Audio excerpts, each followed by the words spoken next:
Hi, my name's Jim. I'm a narcissist. I have narcissistic personality disorder. I'm making these videos for a first-hand perspective of what it's like to have this disorder. I've made past videos, symptoms I identify with, others that I don't. My ultimate goal is, once I've kind of gone over some of the stuff in the past, I'll eventually just kind of use this as a journal for accountability. What I do is I make a journal of my successes and my failures, and then of course I'll use this as accountability for those. And really, anybody just trying to gain any kind of information, into this disorder, whether you think you have this disorder and you're not sure, maybe you've been diagnosed and you just really don't feel like you identify with anybody else. You kind of feel like you're the only one. And you don't really have a connection with other people with this disorder. Maybe you think you know somebody that has this disorder. Maybe it's like a friend or a family member. Maybe you're a victim. I mean, there's support groups for victims of people with this disorder, right? Maybe you're just looking to gain information, right? No matter what it is. Like I said, it's just kind of firsthand. The topic I wanted to talk about today is it's as real and it's as serious as they get. I mean, it just doesn't get more intense. It doesn't get more just about everything. I mean, everything, right? And this one, I usually do this disclaimer just about every one of these videos that I make, but this one, it's really important, right? Okay. I am not a licensed therapist. I am not a licensed counselor. I'm not a licensed psychologist. I am not a licensed psychiatrist, right? I am an auditor. I am officially diagnosed with narcissistic personality disorder. So I make these videos just as someone that has firsthand knowledge, right? I in no way, shape, or form am the be-all, end-all, or am I giving you any type of scientific evidence on anything. What I wanted to talk about today is suicide. It's really big with this disorder. Again, not everybody with narcissistic personality disorder is going to be the same. There's actually different types of narcissistic personality disorder, and to kind of talk about that a little bit, I have the one, mine stems from deep shame and guilt, right? So I have extreme survivor's guilt. When I was young, my brother and I were walking home from baseball practice. He was hit by a car, right? So I have survivor's guilt, not just that he blames me for the accident, but every one of his friends, family, everybody I knew that, of course, knew him, blames me that I should have been able to stop the accident. Now, this doesn't have to be rooted in any type of reality. No friend or family ever blamed me for the accident or told me I should have stopped it in any way, shape, or form, right? But that didn't stop my mind from believing that they did and creating this disorder, right? So that's where mine comes from, and it's really important because the different types of narcissistic personality disorder will, of course, lead to different things, right? So mine stems from extreme survivor's guilt. Now, there's just a couple of things nobody's ever going to convince me different, that I don't care who you are. You don't go your entire life without questioning. You will question your sexuality at some point, right? It will happen, right? And at some point in your life, the thought of suicide will pop into your head. That doesn't mean that at some point you will put a knife in your hand or a gun in your hand or sleeping pills or whatever, and literally be on the brink of committing suicide. That means we're human, and the thought at some point in your lifetime will pop into your head. Now, for me, of course, just like anybody else, that thought has popped into my head before. And, does that normally happen when things are sideways, when things are bad? Of course. I mean, it just, that's kind of goes without saying. That just makes a lot of sense. Now, with this disorder, there's really, in my opinion, only three ways I think it could go. Mine, which, I'll be honest with you, And I'll probably share a little bit more in depth later. I've never aggressively contemplated suicide. The thoughts popped into my head before, right? I usually don't entertain it, right? I usually don't give it a lot of strength. What I do is I usually do something along the lines of, give you an example, just went through like a, really, really bad breakup. And lost the love of my life. And, so at that point, things, man, maybe just be easier if you just ended it, right? So at that point, what I do is I acknowledge it and I say to myself, it's okay to have that thought. I mean, everybody's going to have thoughts like this, right? But what would happen if you did that, right? And then I walk through that in my mind, that my 3 kids wouldn't have a father. My granddaughter would never know her grandfather, right? I mean, every person that I care about, that I've loved in my entire life, I would take the pain that I'm feeling and I would magnify it 1,000,000-fold and I would put it on their shoulders, right? I mean, here's the thing. I'd never get to do stuff I love again. See the people I love, hug them, kiss them, spend holidays with them. Well, for the love of God, I don't get to go to the grocery store. I love going to the grocery store and shopping. I mean, so I walk myself through it. Like, if I were to do it, what would happen, right? Just things like that. That's what I do. And like I said, and I always end the same way I kind of started. It's okay you had that thought, but it'd be ridiculous to entertain it any further, right? That's, but that's me. Right? That doesn't mean that if you have this disorder or if someone has this disorder, that thought's not a lot more intense, that it's not a lot more deep-rooted, that they're not putting that knife in their hand, that they're not looking at those sleeping pills, right? Just because that's how I experience my life through this disorder, that doesn't mean that's how they are. But as I said, I mean, I can only imagine that there's 3 different scenarios, which is kind of like mine, right? So I imagine the other 2, right? And again, disclaimer, I am not a licensed anything. I am an auditor, right? But I got to imagine that there's people that are vocally or silently contemplating suicide, right? And I think we can probably, with this disorder, put them into 2 groups. Right, those that are glory hounding, right? They want the attention. They might not actually really be very serious about it, but they want the attention of telling people that they're contemplating suicide and getting that reaction from them, right? The glory hound is all about that reaction. I understand glory hound. Like, I may not understand it with going to people and telling them, I'm contemplating suicide, but I get glory hounding. Man, I have spent the better part of my life, that was one of the things that this symptom, as far as my NPD, was a big one for me. I mean, I glory hounded like nobody you've ever seen, right? So that insecure, shame monster inside of me, that's what it wanted. It wanted people, giving me the attention, whether it was like, good attention or bad attention, right? And you got to imagine that with this disorder, it has to create a likelihood that there's going to be some people that aren't sincerely, genuinely contemplating suicide, but they're reaching out to people like they are, so they can get that, they can get what they need, right? They can get that. Oh my God, please don't do that. You're loved so much. Here's the thing: how do we know, right? Is it worth taking that chance? I don't have answers. I don't. And I would never want to steer somebody in a direction that could possibly get somebody hurt. And when I say could possibly get somebody hurt, I would never tell you, hey, you need to ignore people that have a narcissistic personality disorder because they might just be making up, their thoughts of suicide. I'm not saying that at all.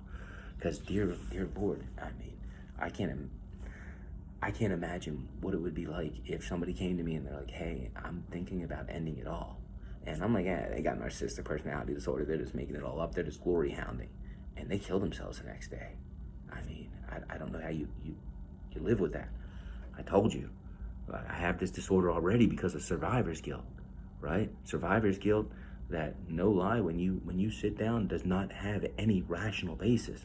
So what the, it's going to happen to me in this mind if you now create a scenario where, man, there was something you could have done. And you know what? There's something you probably should have done. Not probably, right? If I'm in those shoes and someone reaches out to me and they tell me that they're realistically like thinking about ending it, and I don't do something to get them help in some way, shape, or form, it is my opinion that, man, I'm part to blame, right? They were telling me because they were reaching out for help, and I didn't take the steps I needed to get them that help, right?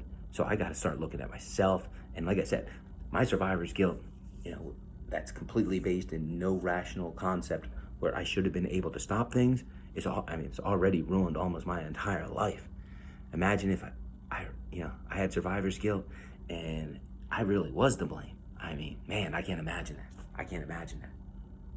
So I can't tell you what to do. I just need to tell you that a person with narcissistic personality disorder, I definitely think it's possible that it could be used as a form of glory hounding, right? I don't know that for sure. I mean, I haven't done studies. I don't have a degree. I don't have a license in any mental health capacity at all, right? But what about the ones that are sincerely contemplating it? Only 1.2% of the population is diagnosed with narcissistic personality disorder. Of course, we imagine a lot of that is because people don't acknowledge they have it, right? I've told you before, I find it a little bit humorous that this is the best the best option they have, but it is very common with counselors, therapists, psychologists, psychiatrists, that if someone is in your chair and you believe that they have narcissistic personality disorder, that you don't tell them. And I can't say it and not laugh. I liken it to, imagine if you went to the doctor and you're like, man, I've been coughing, I've been sneezing, and I don't feel good. And the doctor, runs some tests, and he pulls the nurse aside. He's like, hey, nurse, I just found out this dude got the common cold. Whatever you do not tell him. He might leave immediately. He might think I'm crazy, right? We can't tell him. So what we're gonna do is we're gonna treat him like a dog. Maybe we can sneak some medicine, give him like some kind of, put in peanut butter or something, and shove it down his throat. I mean, how crazy, right? But that's common, that you that you not tell them, because you're afraid they might get up in the middle of the session, or even if they stay the session, that they'll never come back. Or if they come back, that in their mind, they don't believe anything you've said, that there's no way they have this disorder, and they never acknowledge it.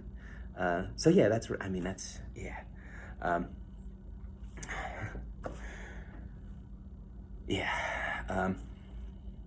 that's insane, right?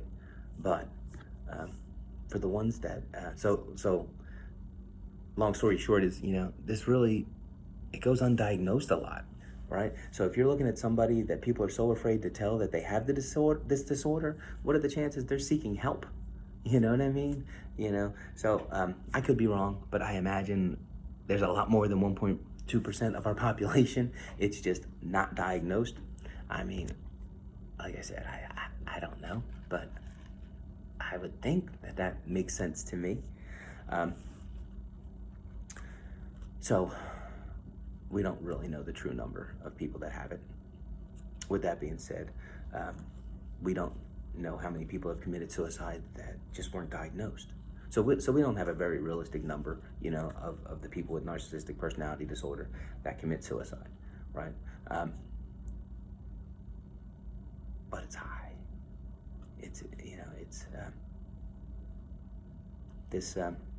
This disorder, no matter which type you have, it comes from insecurities, right? It comes from an area where we don't think we're good enough. I mean, of course, that's a stepping stone, to suicide, right? That's a stepping stone to wanting to end pain. That's definitely a stepping stone. So for those that are out there that think they may have this disorder, or have been diagnosed with this disorder, If you're contemplating it, please get help. Please, please, please, right? And you know, talking to somebody, anybody, is important. I mean, don't keep this in silence, right? But please get real help. I mean, please get a counselor. Please get a psychologist. Please get a psychiatrist, right? Please, before you quit, before you give up, take a swing at it, right? Right? I imagine if you're contemplating suicide, it's because you just want to end it. You're thinking about what's happened in the past, right? And you want that pain to go away. But what if the future could be better than the past, right? I mean, wouldn't you want to give it a chance, right? Come on, like, give it a chance, right? If you're not seeing somebody professionally, please do. And if you are contemplating suicide and you haven't talked to somebody, please reach out to somebody. Please. There's hotlines. I mean, there's friends, there's family, right? Please work with a therapist or a psychiatrist in some facet. You know, share with them your thoughts, right? Don't quit, don't give up without trying. So with that being said, I want to share the main reasons I don't think I would ever commit suicide, right? So one of the things I do, I take at least one opportunity a year with my kids, and I've done this for the better part of their lives, right? And we have a suicide talk, right? That's something that I do with them, and I want to share with you what I share with them, right? Because I think a lot like you, it just, when you're a teenager, sometimes, you know, you're looking it just doesn't look like anything's going to change. It doesn't look like anything's going to get better. And if you have this disorder, that's exactly how it can look, right? So I get it, right? And of course, just like you with NPD, man, you know, the percentage of suicide, you know, with adolescents, and you know what I mean, and teenagers, it's astronomical. It's insanely high. So of course, you know, from a very young age, once a year, I have a talk with my kids, right? And the talk goes along, you know, something along these lines, right? Kind of like what I said. Don't quit, don't give up. But what I tell them is, man, you never know when the corner's going to turn, right? I'll give you an example. I remember when I was young, I was old enough to go get my driver's license. I went, took my written test. I failed that effing thing, man, right? Now, you couldn't convince me in that moment that it was not the most important thing. I mean, I was devastated. Like, I mean, life had stopped. I mean, there was no cheering me up. I mean, I was just, ugh. But I look back and I'm like, dear Lord, really? I waited a month, I took that thing again, I passed it, I got my driver's license. I mean, really? But you can't tell me that in the moment, right? So important is, in that moment, we may think there's no other alternative, there's no way out, there's no way around. But, man, you don't know that down the road, you might look back and be like, man, that was nothing. What was I even thinking, right? I always like to share, you know, with my kids that you never know what lies ahead. You know, of course, when I was in school, I was an obese child. I got made fun of a lot. I got picked on. I got bullied. I got teased. Right? I mean, you know, and that's how it was. But when I went to college, you know, I'd lost weight. Man, it was like lights out. I remember my first weekend, and I went to college out of state. I mean, not like one or two states away. I mean, we're talking like lots and lots of states away. And I packed my stuff up in a couple of boxes. I got on a plane and phew, I left. My first weekend there, I knocked on every door in my dormitory to invite everybody to a party at my place, right? And I gotta tell you, like, college was just some of the greatest years of my life. I mean, I was just like a social butterfly, right? Now imagine if that young, getting picked on kid had quit and given up, I mean, I would have never have had that opportunity. You know what I mean? To see that corner change, right? I mean, like it was just like the difference of night to day. And that's what I always tell people is just because things are a certain way right now doesn't mean that's how they're going to be forever, right? I mean, every day is an opportunity that corner is going to change, right? I mean, you're gonna turn another corner and it's gonna be something different, right? Then I always love to talk to them about, not only do you not know what lies ahead, with like friends and getting picked on and stuff like that, like you don't know what lies ahead with your family, right? Here's the thing. I got 3 boys. I got a granddaughter, right? Let's say stuff goes pretty bad and I decide I'm ending it today. Man, I mean, I might miss out on 1, 2, 3, 4, 5, 6, 7, 8, 9, 10, 12, 15, 20, 30, who knows how many more possible grandkids, right? I mean, my middle one's a teenager. Well, I'm sorry, my middle and my youngest are both teenagers. I mean, I haven't seen them get married, right? I mean, what am I going to miss out on, right?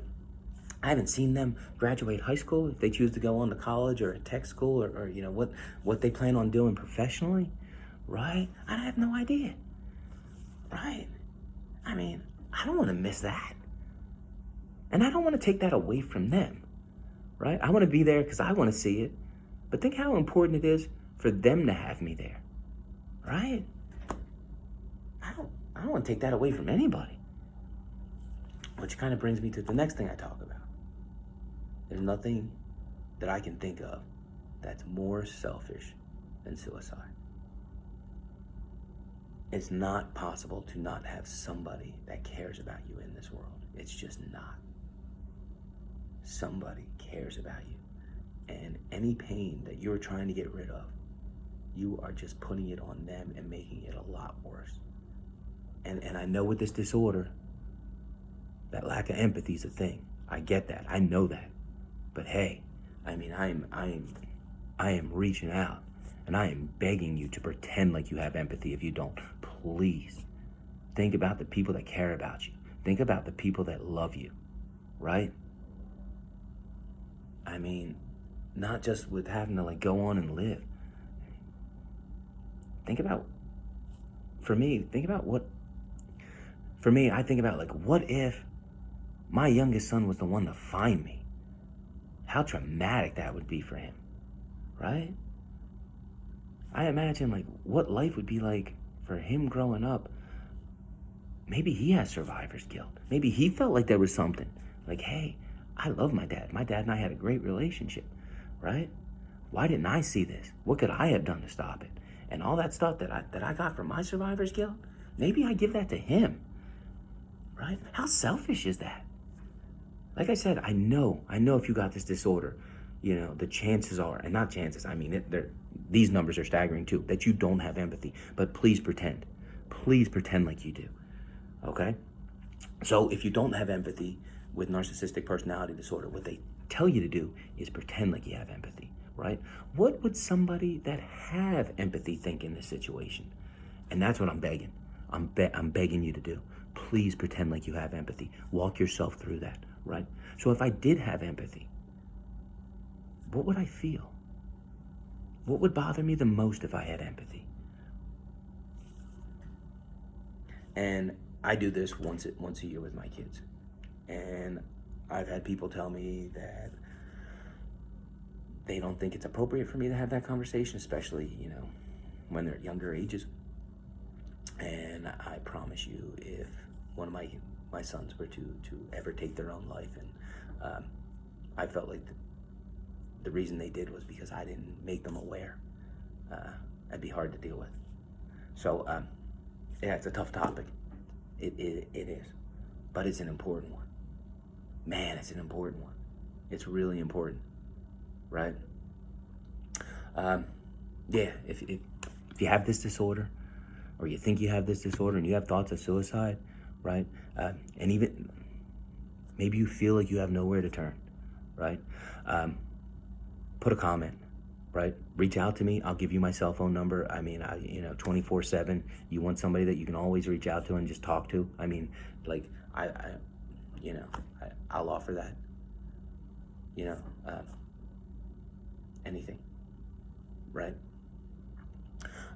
For those of you that are survivors, or you have someone in your life that you think has this disorder, and and they're contemplating suicide, get them help. I promise you, if you're sitting there saying, well, they'll get mad at me, they'll this or that, if I tell somebody, I know what it's like to live with survivor's guilt. Don't put yourself in a situation where they may end their lives and you blame yourself. Don't do it. Don't do it. However mad they get, at least they're alive, right? Yeah, this is it's a big one. This is intense. This is intense. And we don't avoid things because they're hard or they're intense, right? We tackle them.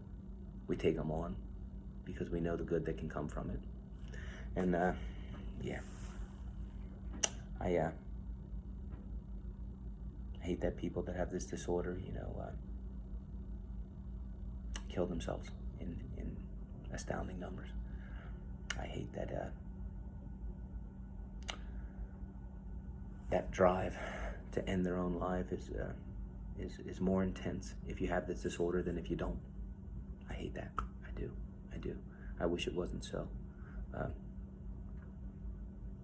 But I'm several months diagnosed narcissistic personality disorder, and man, if I can be a beacon,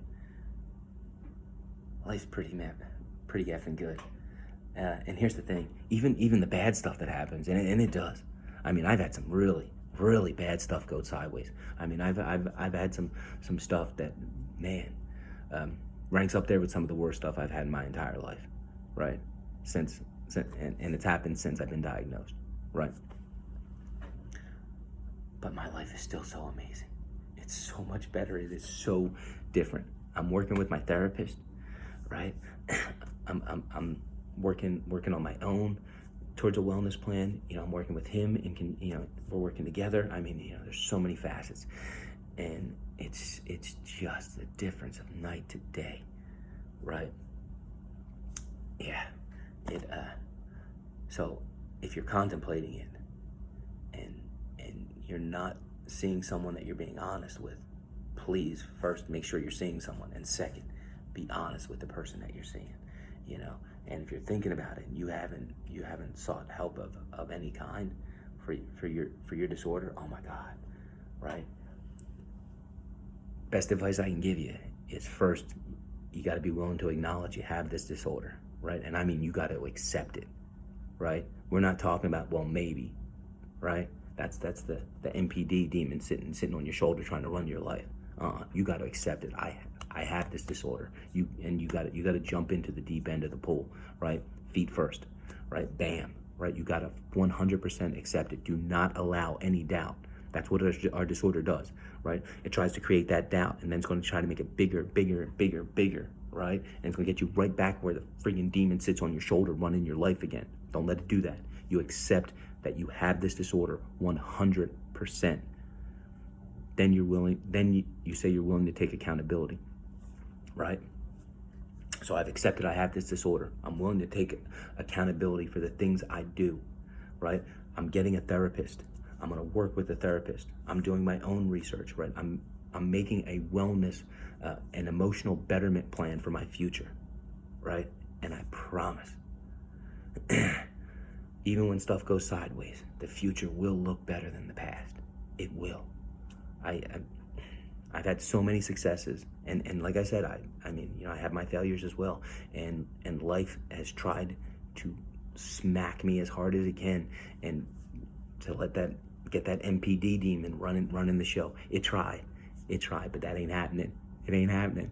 I promise you, I am looking at a future that is so amazing, and just in in these few months, you know, the changes I've seen are just staggering, right? It is so worth it. Don't give up. Don't quit on a potentially amazing future that you could have. All right, that was pretty intense. I got to go back to work.